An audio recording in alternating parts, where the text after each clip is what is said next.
राधे राधे दोस्तों, हर हर महादेव। आप सभी का मेरे यूट्यूब चैनल में बहुत ही ज़्यादा स्वागत है। तो आज का उपाय है लक्ष्मी प्राप्ति का, और ये बहुत ही आसान उपाय है। बहुत ही इजीली आपको ये उपाय कर सकते हैं। ये उपाय आपको सोमवार को करना है।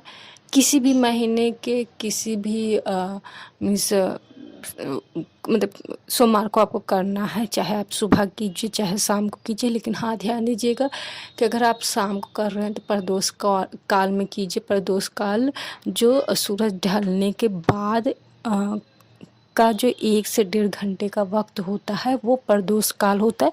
तो या तो ये उपाय आप इसमें कीजिए या तो फिर आप सुबह कीजिए। तो आप किसी भी महीने के सोमवार को ये कर सकते हैं उपाय। ये उपाय करने से आपके ऊपर माँ लक्ष्मी जी की कृपा होगी। और कोई भी अगर आपको बहुत ही ज़्यादा स्पेशल कोई मन्नत मांगनी है पैसे से संबंधित, जैसे कि आपका प्रमोशन नहीं हो रहा है, तो ये लक्ष्मी से ही रिलेटेड है कि आप ये मीन्स प्रमोशन होगा तो आपकी इनकम बढ़ेगी। आपका व्यवसाय कुछ ऐसा है कि आप ओपन करना चाह रहे हैं या स्टार्ट करना चाह रहे हैं, कोई शॉप मतलब बिजनेस स्टार्ट करना चाह रहे हैं, शॉप ओपन करना चाह रहा है लेकिन नहीं हो पा रहा है, तो ये भी लक्ष्मी का ही एक सिंबल है कि स्टार्ट होगा, ओपन होगा तो आपकी इनकम बढ़ेगी, लक्ष्मी जी की कृपा होगी। कोई जॉब है मुझसे पैसे से रिलेटिव है कोई बात, तो आप वो भी कर सकते हैं। तो ये उपाय बहुत ही ईज़िली है। और वीडियो को शुरू करने से पहले मैं हमेशा यही कहती हूँ कि आप प्लीज़ कोई भी उपाय कीजिए।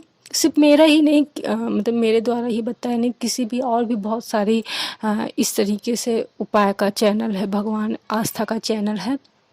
तो इसमें जो भी उपाय है आपको बता रहे हैं या मैं बता रही हूँ, आप कर रहे हो तो उसे बहुत ही श्रद्धा से कीजिए। यकीन कीजिए, यकीन करके करिए कि आपका ये उपाय 100% काम करेगा। और एक आजमाने के लिए कभी मत कीजिएगा कि देखते हैं होता है कि नहीं होता है, क्योंकि ईश्वर से बढ़कर कोई नहीं है। तो आप ईश्वर को कभी आजमाने की कोशिश मत कीजिए। हाँ, आप उनके सामने जितना ही दीन बन के जाएंगे, जितना ही आप झोली फैला के प्यार से मांगेंगे, ईश्वर उतनी जल्दी आपका सुनेगा। तो चलिए हम लोग वीडियो की शुरुआत कर देते हैं। तो आपको क्या करना है, आपको शिव मंदिर जाना है। शिवलिंग जहाँ पे स्थापित हो वहाँ पे मंदिर जाना है। पिछले भी वीडियो में मैंने बताया था कि आप अगर ऐसे किसी शिव मंदिर में जा रहे हैं जहाँ पे कोई पूजा पाठ नहीं कर रहा है, बहुत ही कम लोग आते हैं, आप जाकर वहाँ पर पूजा करते हैं या वहाँ पे उपाय करते हैं तो बहुत जल्दी आपको इसका लाभ होगा।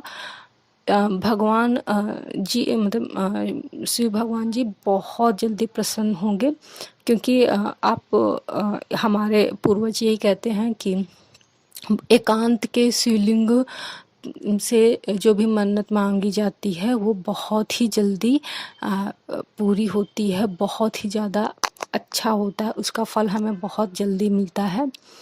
तो आपको क्या करना है, और हाँ एक बात और भी आप देखिए, ध्यान दीजिएगा कि काफ़ी लोग ये कहते हैं कि कहीं भी ये होता है कि शिवलिंग अगर थोड़ा सा खंडित रहता है तो लोग उसमें पूजा नहीं करते हैं। देखिए, और किसी ईश्वर का मूर्ति होती है तो अगर वो खंडित हो जाती है तो वो उसमें पूजा नहीं की जाती है, क्योंकि ये खंडित माना जाता है। लेकिन हाँ, शिवलिंग एक ऐसा मीन्स उनका स्वरूप है महादेव का, वो कितना भी खंडित हो उसे अखंडित ही माना जाता है, अखंड ही माना जाता है। शिवलिंग कभी भी खंडित नहीं माना जाता है। तो ये भ्रम आप निकाल दीजिएगा कि क्योंकि मैं भी मतलब बहुत ऐसा जानती हूँ कि कहते हैं कि वो शिवलिंग मतलब चिटक गया है, क्रैक हो गया है, या फिर किन्हीं कारणों से हल्का सा निकल गया है, कुछ भी कारण से, तो वो आप इग्नोर कीजिए, भ्रम में मत रहिए। कोई नहीं जा रहा है, आप जाके उसमें जल चढ़ा रहे हैं, उसमें उपाय कर रहे हैं, तो महादेव तो समझ लीजिए महादेव से आप साक्षात मुलाकात कर रहे हैं। तो ऐसा कुछ भी भ्रम नहीं है। हाँ, उनका जो शिव जी का जो मूर्ति होती है, अगर वो खंडित होती है तो हाँ, उसे खंडित माना जा सकता है, लेकिन शिवलिंग कभी भी खंडित नहीं माना जाता है। ये आप किसी भी पंडित से आप पूछ सकते हैं कि किसी भी खंडित शिवलिंग को खंडित नहीं माना जाता है, वो अखंड होता है। ये अपने आप में ही एक मीन्स पूरा अखंड होता है। तो चलिए हम लोग वीडियो की शुरुआत करते हैं। तो आप जाइए किसी भी शिव मंदिर में जाइए जहाँ पर शिवलिंग की स्थापना हो, फिर वहाँ पर आप एक धतूरा लीजिए। धतूरा आप, मैंने पहले भी बताया था इसके पहले वाले वीडियो में कि अगर आपको धतूरा नहीं मिल रहा है, क्योंकि मौसम के ऊपर है, इस वक्त गर्मी बहुत ज़्यादा है तो बहुत मुश्किल से मिल रहे हैं धतूरे, क्योंकि बहुत अच्छी फूल पत्ती बहुत ज़्यादा नहीं निकल पा रहे हैं। अगर या फिर ऐसे पेड़ में मिल जा रहे हैं जहाँ पे बहुत लोग नहीं तोड़ते हैं, अगर एक ही पेड़ से बहुत लोग तोड़ते तो मतलब उसको जानने वाले अगर तोड़ रहे हैं तो वो उतना नहीं निकल पा रहा है। तो आप शिव मंदिर में जाइए, वहाँ पे कोई भी धतूरा है तो उसे आप धुलकर अपने उपाय के उपयोग में ला सकते हैं। अगर आपको अपने से मिल जाए तो वो बहुत ही अच्छा है। अगर आपको हरा धतूरा नहीं मिल रहा है, सूखा धतूरा मिल रहा है तो वो भी मतलब चलेगा। तो धतूरा जो धतूरा का पेड़ होता है इसमें फल निकलता है ऐसे कांटेदार। तो धतूरा दो प्रकार के होते हैं, एक काला धतूरा, एक सफ़ेद धतूरा। तो आपको जो भी मिले आप ले सकते हैं और आराम से, सूखा हरा काला जैसा भी मिले आप ले सकते हैं उसे। तो आपको क्या करना है, उसमें एक पात्र लीजिए, कोई भी लोटा ले लीजिए, कटोरी ले लीजिए। उसमें आपको थोड़ा सा जल डालना है, गंगा जल भी डाल सकते हैं, शुद्ध जल भी डाल सकते हैं।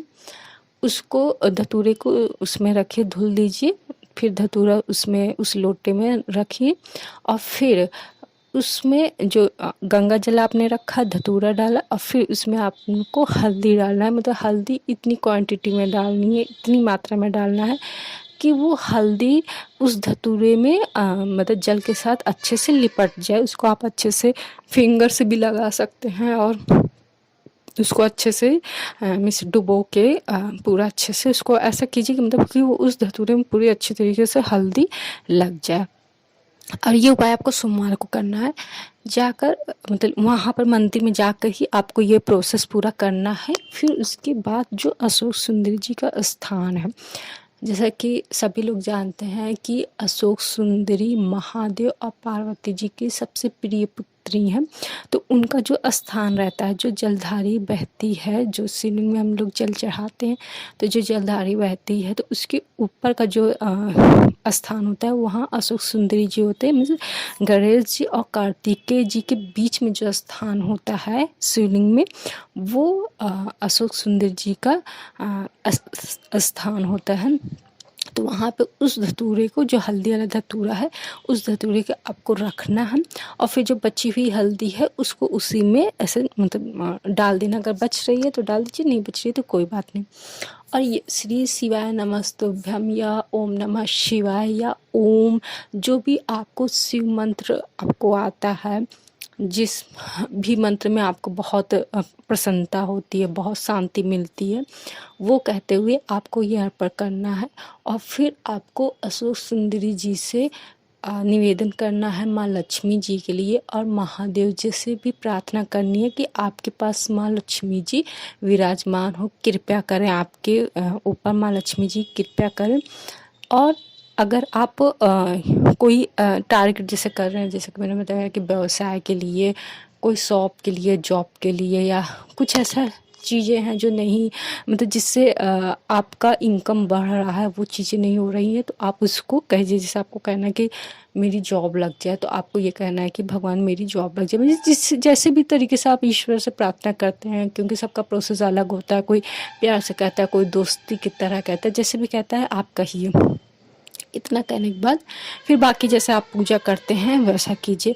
और ये आप चाहे तो सिर्फ सोमवार को, मतलब सिर्फ एक ही सोमवार को करिए, या फिर आप हर सोमवार को कहिए, जैसे भी आपका मीन्स सुविधा हो वैसे कीजिए। लेकिन यकीन मानिए कि ये आप करते हैं तो आपको सफलता बहुत जल्दी मिलेगा। बस आपको आस्था रखने की ज़रूरत है और आप ये आस्था रखिए कि आपने महादेव से कहा है तो आपका कार्य 100% होगा। आप जितना श्रद्धा रखेंगे, यकीन मानिए आपका काम उतना ही जल्दी होगा। तो ऐसे ही वीडियो देखने के लिए प्लीज़ मेरे चैनल को ज़रूर सब्सक्राइब कीजिए। और हाँ, इतना व्यू के लिए थैंक यू कि मेरे चैनल को अनसब्सक्राइब नहीं किया। मैंने काफ़ी वक्त बाद वीडियो अपलोड किया था, कुछ कारणों की वजह से मैं अपलोड नहीं कर पा रही थी, लेकिन अब पूरी कोशिश रहेगी कि मैं कंटिन्यू करूं और जो भी चीज़ें हैं मैं आपको बता सकूं। तो ये आप ज़रूर कीजिए। आने वाले सोमवार को ही आप ट्राई कीजिए। अभी एक दिन का वक्त है, आप धतूरा खोज लीजिए और ऐसे शिवलिंग की भी आप खोज कीजिए जहाँ पे बहुत लोग कम जाते हैं। तो आप जब जाएंगे ना वहाँ, जब एक लोटा महादेव को जल चढ़ाएंगे ना, आपकी जो तृप्त होगी, जो अच्छा लगेगा, जो अंदर से मतलब कि एक खुशी होगी ना, वो आप फील कीजिए और तब मुझे कमेंट करके बताइएगा कि आपको कितनी प्रसन्नता हुई। तो ऐसे ही वीडियो देखने के लिए प्लीज़ मेरे चैनल को जरूर सब्सक्राइब कीजिए। कमेंट सेक्शन में राधे राधे हर हर महादेव जरूर लिखिए। जय श्री कृष्ण, हर हर महादेव, राधे राधे।